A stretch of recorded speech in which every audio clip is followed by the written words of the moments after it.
Hello, everybody. Today's the birthday of Richard Bach, who's 86 today, best known as the author of a wonderful little novella called Jonathan Livingston Seagull.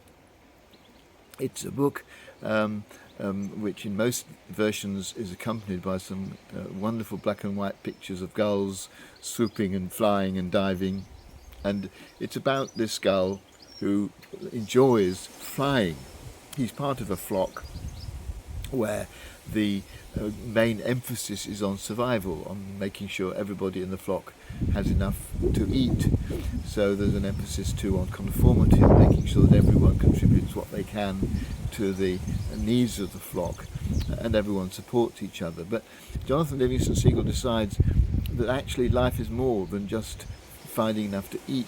It's about developing your skills and learning to be the best you can be, and he discovers that the feeling that for him flying and exploring all the different types of flight that there are and all the different ways of using the gull's body to make flight even faster or higher, these are the things that really inspire him.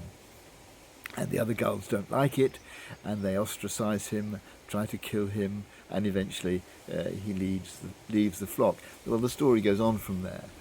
But that's what I wanted to think about today, this sense that for all of us there is more to life than just making sure we survive, isn't there? And it's not an uncommon theme in these videos for me to say that what we're trying to do in our lives is to become who we really are, to make the best of who we are, of what we can be, what God made us.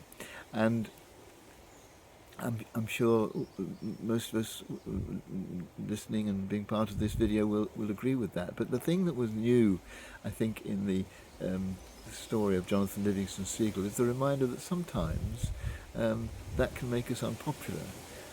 Sometimes when we really use the abilities that we've been given and make the best of them, we stand out as being different.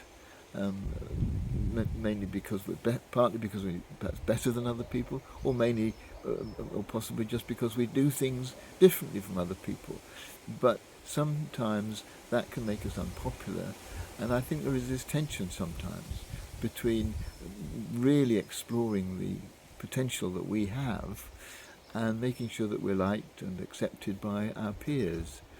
It's a difficult dilemma sometimes, but I think the ending of Jonathan Livingston Seagull, where he comes back to the flock eventually and is able to teach other gulls how to become the best that they can be, is a reminder that actually to persevere in being who we are and making the best of the gifts that have been given us, in the end, even though we have to go through perhaps some unpopularity because of it, can set us free to bring to other people something of that same desire to make the best of our lives.